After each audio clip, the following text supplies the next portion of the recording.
The trays were heavy, cutting into the callus forming at the base of my thumb, a constant, dull throb that reminded me of exactly where I was in the world. The restaurant was a cavern of low light and high stakes, the kind of place where the air conditioning was kept freezing to preserve the immaculate makeup of women who had never scrubbed a floor in their lives. I adjusted the collar of my uniform, the stiff fabric scratching against my neck, and kept my eyes trained on the floor tiles. Invisibility was the currency I traded in now.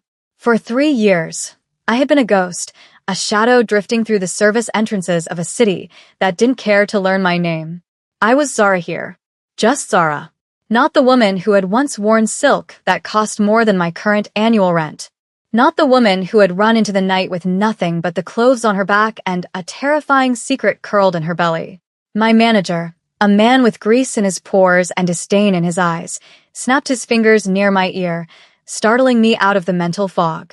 He pointed toward the VIP section, the raised platform bathed in golden light where the shadows were deepest and the privacy most expensive. Table 4 needs water. Don't embarrass me, he hissed. I nodded, swallowing the metallic taste of anxiety that coated my tongue. I grabbed the crystal pitcher, the condensation slick against my palms, and began the long walk across the velvet carpet. The sound of silverware clinking against china sounded like tiny alarm bells. I focused on the water swirling in the pitcher, on the rhythm of my breathing. Inhale for 4, hold for 4, exhale for 4. It was the only thing holding my ribcage together. Then I saw the back of the head. The cut of the hair was precise, surgical, black ink against the dim light. The shoulders were broad, encased in a suit that I knew, with sickening certainty, was Italian bespoke. My heart hammered a frantic rhythm against my sternum, a trapped bird desperate to break the bone. I froze, the water trembling in the glass vessel. It couldn't be. The city was too big, the world too chaotic for fate to be this cruel. Then he turned his profile to the light, and the air left the room. Juno. He was laughing, a sound I hadn't heard in years, low and smooth like polished obsidian. It was a lie, of course. His laughter was always a performance, a social lubricant he applied before he twisted the knife. Beside him sat a woman, a vision of porcelain perfection, her long dark hair cascading over shoulders wrapped in cream cashmere. She was Korean, beautiful in a fragile, bird-like way that made my stomach churn with a mix of pity and nausea. She was smiling at him, her hand resting on his forearm, displaying a diamond that caught the overhead light and fractured it into 1,000 mocking rainbows. It was the ring. Not the exact one I had left on the bedside table 3 years ago, but a cousin to it, a symbol of ownership disguised as a promise. I couldn't move. My feet were lead, rooted to the plush carpet. I needed to turn around, to drop the pitcher, to fake a faint, anything to escape the orbit of the black hole sitting at table 4. But the manager was watching me from the shadows near the kitchen, his eyes narrowed. If I walked away, I lost the job. If I lost the job, I lost the apartment. If I lost the apartment, I lost safety for the one person who mattered. I forced my legs to move, each step a wading motion through molasses. I approached the table from the left, keeping my head bowed, so low my chin touched my chest. The scent hit me before I even reached them. Sandalwood, cold rain, and the faint, coppery tang of something dangerous. It was the smell of my nightmares. Water, sir? My voice was a rasp, unrecognizable even to me. I poured without looking up, watching the liquid rise in the crystal goblet, praying the tremble in my hand wouldn't betray me. Junho didn't look at me. He was too busy looking at her, at Sumin, his eyes crinkled in a facsimile of adoration. Thank you, he said, the politeness of his tone chilling my blood. He didn't know. He didn't know. I finished pouring for Sumin, who offered a distracted smile, her attention entirely fixed on the man who would eventually consume her. I turned to leave, the relief washing over me so violently, I nearly stumbled. Wait, the word was soft, spoken at a volume that required no effort, yet it stopped me as effectively as a physical blow. I stopped, my back to them, clutching the empty pitcher against my stomach like a shield. The restaurant noise seemed to drop away, leaving only the hum of the ventilation and the roaring of blood in my ears.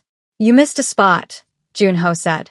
I turned slowly, fighting the urge to bolt for the fire exit.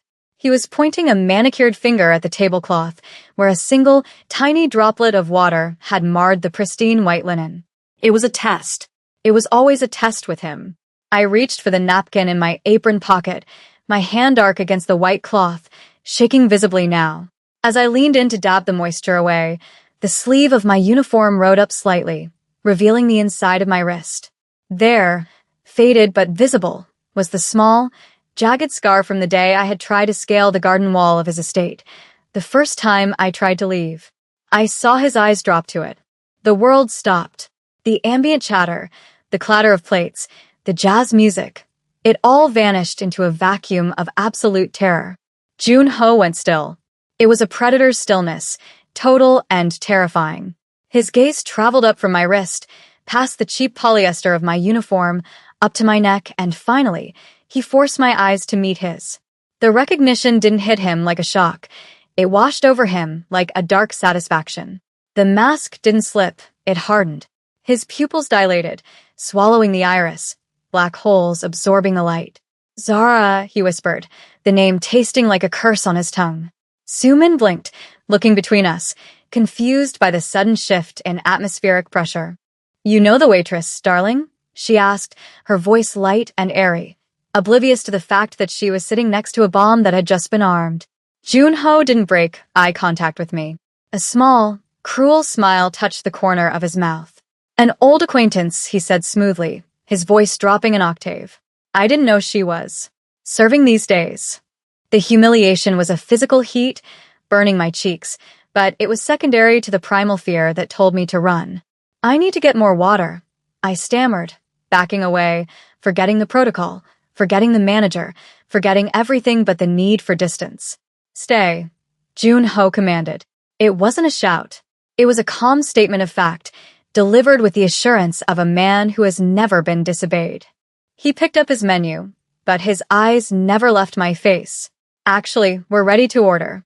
"Sumin, my love, have you decided?" He was playing with me. He was enjoying the terror radiating off me in waves. Sumin giggled, a tinkling sound that grated against my nerves. "Oh, I don't know. Everything looks so heavy. Maybe just the sea base." She looked at me, her smile genuine and kind, which made it worse. She was me 3 years ago. "The sea base, please," she said. I nodded, my hands shaking so hard I had to grip the pen with white-knuckled force. "And for you, sir?" I managed to ask, staring at the knot of his tie. "Steak," he said, his voice heavy with double meaning. "Rare. Bloody. And a bottle of the 96 Cabernet. You remember the one, don't you, Zara? The one we had on our anniversary." It wasn't a question. It was a psychological flaying. He was rewriting history in front of his new fiancée, taunting me with memories of a time when I thought his possessiveness was passion. "I'll put the order in," I whispered. I turned and walked away, focusing on keeping my knees from buckling. I could feel his eyes on my back, a physical weight, burning through the cheap fabric of my uniform. I didn't go to the kitchen. I went straight to the employee locker room, my breath coming in short, sharp gasps. I needed to leave. Now. I couldn't go back to that table. I fumbled with the lock on my locker, my fingers slippery with sweat. I grabbed my purse, my coat, leaving my tips, leaving my apron. I had to get to the daycare. I had to get her. If he knew I was here, if he found out about. I couldn't finish the thought. It was too terrifying. I burst out of the back door into the alleyway, the humid city air hitting me like a wet towel. The smell of garbage and exhaust was a comfort after the sterile chill of the restaurant. I fumbled for my phone, my thumb hovering over the rideshare app, but my signal was dead. I cursed, looking up at the towering brick walls that boxed me in. "Going somewhere?" The voice came from the shadows near the dumpster. My phone clattered to the pavement. I spun around, my back hitting the metal door. 2 men stepped out of the darkness. They weren't wearing restaurant security uniforms. They were wearing black suits, identical to the ones Jun-ho's bodyguards always wore. The earpieces, the bulges under the jackets, I knew these men. I didn't know their names, but I knew what they were. "Mr. Park would be very disappointed if you left without saying goodbye," the taller one said, his face a blank slate of professional violence. "I'm not going with you," I said, trying to summon the defiance that had gotten me out 3 years ago. I'll scream. I'll scream right now. The second man stepped forward, holding up a phone. On the screen was a live video feed. My blood turned to ice. It was the exterior of a small, familiar building. The daycare. No. I breathed, the word shattering as it left my lips. Don't you dare, the man smiled, a cold, humorless expression. The car is waiting, Ms. Zara. Please, don't make a scene. You know how much he hates scenes. I looked at the phone, then at the alley exit. There was no choice. There never had been. He had checkmated me before I even knew the game had restarted. I slumped, the fight draining out of me, replaced by a cold, hard resolve. I had to survive this. For her. I nodded, stepping over my fallen phone, leaving it buzzing on the wet asphalt. They marched me to the waiting black SUV, a behemoth of armor and tinted glass idling at the curb. The back door opened before I reached it, revealing the cavernous, leather-clad interior.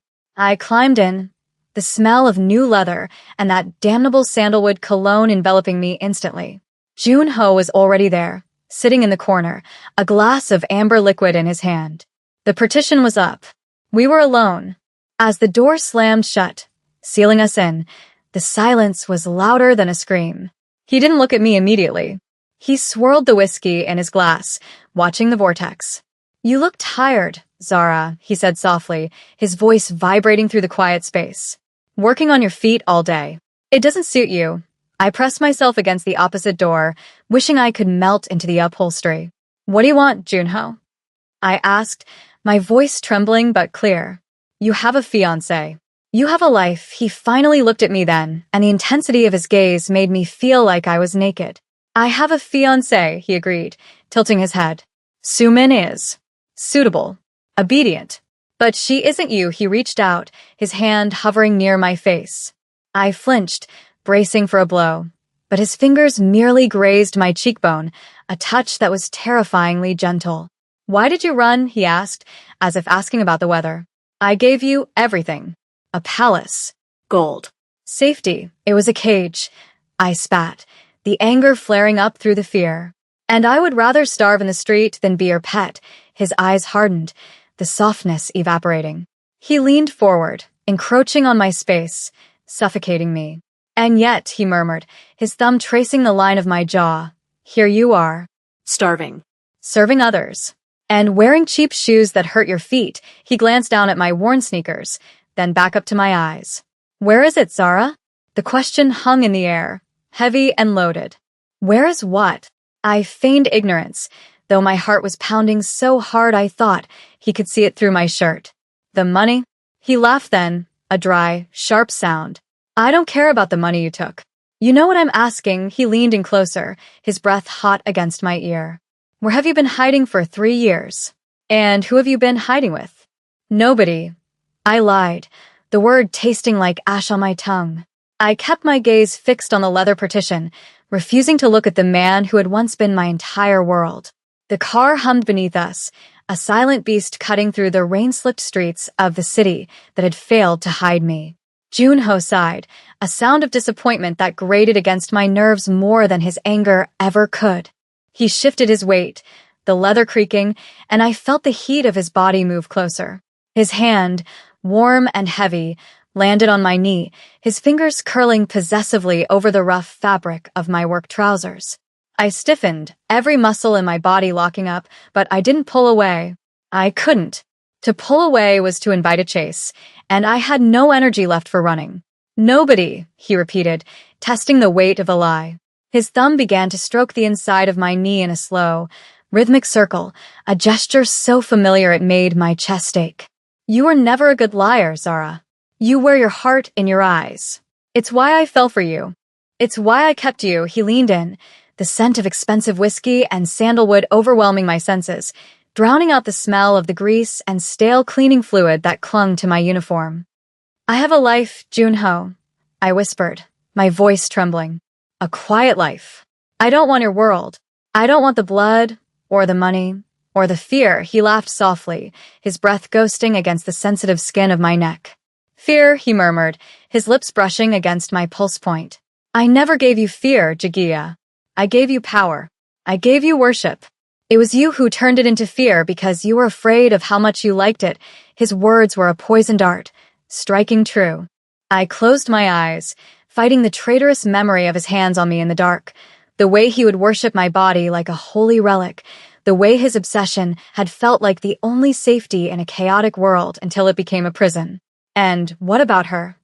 I asked, deflecting, grasping at the image of the woman in the restaurant. Sumin. She thinks you're a businessman. She thinks you're kind. Jun-ho pulled back slightly, just enough to look me in the eye. His expression was bored, dismissive. Sumin is a merger, a signature on a contract. She is porcelain, pretty to look at, easy to break, and entirely hollow. He reached up and tucked a loose curl of my hair behind my ear, his touch lingering on my cheek. You are not porcelain, Zara. You are iron. You are the fire that burns the house down. Did you really think a diamond ring on another woman's finger would change what you are to me? The car slowed, the gravity of the turn pulling me toward him, and then we were descending. The light from the street lamps vanished, replaced by the clinical, fluorescent glare of a private underground garage. I knew this building. I knew the silence of these concrete walls. My stomach dropped as the car came to a smooth halt. The lock clicked open, but I didn't move. I couldn't breathe. Home, Jun-ho said, the word heavy with finality. He stepped out, his movements fluid and commanding, and extended a hand to me. It wasn't an offer, it was a summons. I looked at his hand. The large palm, the long, elegant fingers that could snap a man's wrist or paint a masterpiece, and then I looked at the security details standing by the elevator. There was no escape. I placed my hand in his. His fingers closed over mine, tight, warm, an iron shackle wrapped in velvet.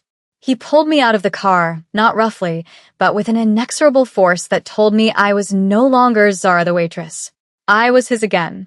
We walked to the elevator in silence, the echo of our footsteps the only sound in the cavernous garage. He didn't let go of my hand. He held it against his chest, right over his heart, forcing me to feel the steady, slow beat of it. You're trembling, he noted as the elevator doors slid shut, sealing us in a box of gold and mirrors. I'm cold. I lied again.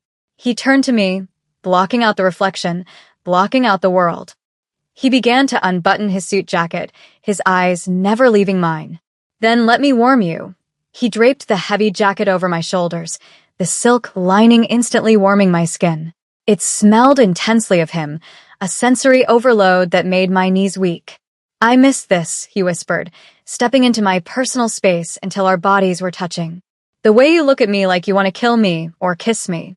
I haven't decided which I prefer. The elevator doors opened directly into the penthouse, revealing a sprawling expanse of marble, glass, and dark wood. It was exactly as I had left it 3 years ago, a mausoleum of wealth preserved in amber. The floor-to-ceiling windows looked out over the city skyline, a billion glittering lights that represented millions of people who were free, while I stood in a tower of gold, trapped. Jun-ho guided me into the living room, his hand shifting to the small of my back, searing heat through the fabric of my uniform. I hate this thing, he murmured, pinching the cheap polyester of my waitress blouse. It smells of other people. It smells of servitude. He walked me to the center of the room and turned me to face him. The city lights cast long shadows across his face, making him look like a beautiful, vengeful god. Go and change, he commanded softly. Your closet is untouched. The silk robes, the dresses. I burned nothing. I threw nothing away. I stared at him, horror and fascination warring in my chest. You kept everything? I asked. For 3 years. He smiled, a dark, twisted expression that chilled me to the bone. I knew you would return. Birds always return to the nest, even if they fly into a storm first. He walked over to a crystal decanter and poured a glass of dark red wine. Go. Wash that scent off your skin. Put on something that feels like you. When you come back, we will eat. Real food. Not the scraps you've been living on. I retreated to the master bedroom, my legs moving on autopilot. The room was a sanctuary of soft grays and deep blues, the bed massive and imposing. I walked into the walk-in closet and my breath hitched. It was true. My clothes were there. The emerald silk gown he had bought me for my birthday. the cashmere sweaters, the rows of shoes. It was as if I had died, and this was a shrine to my memory. I stripped off the waitress uniform, leaving it in a heap on the floor, and stepped into the shower. I scrubbed my skin until it was pink, trying to wash away the fear, trying to wash away the restaurant, trying to wash away the last 3 years of struggle. But I couldn't wash away him. He was under my skin, in my blood. I wrapped myself in a robe of midnight blue silk, the fabric cool and slippery against my skin, and stared at myself in the mirror. I looked like the woman I used to be, pampered, expensive, owned. But my eyes were different. They were harder, haunted. I walked back out to the living room. Junho was waiting on the velvet sofa, his tie loosened, the top button of his shirt undone. He looked up as I entered, and the hunger in his eyes was naked and terrifying. "Better," he breathed, setting his glass down. "Much better. You look like a queen again." "My queen," he patted the cushion beside him. "Sit," I sat, keeping a careful distance, but he simply slid closer, bridging the gap until his thigh pressed against mine. "The food is coming," he said. "But first, we need to discuss the future." "There is no future," I said, gripping the lapels of my robe. "I have to go back. I have responsibilities." "Responsibilities," he mused, tasting the word.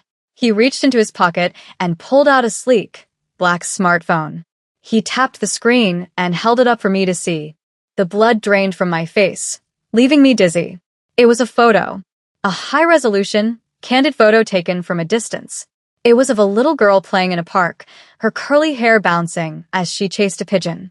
Her skin was a blend of rich cocoa and honey, her eyes shaped like almonds, dark, intelligent, intense. "My daughter, Amani.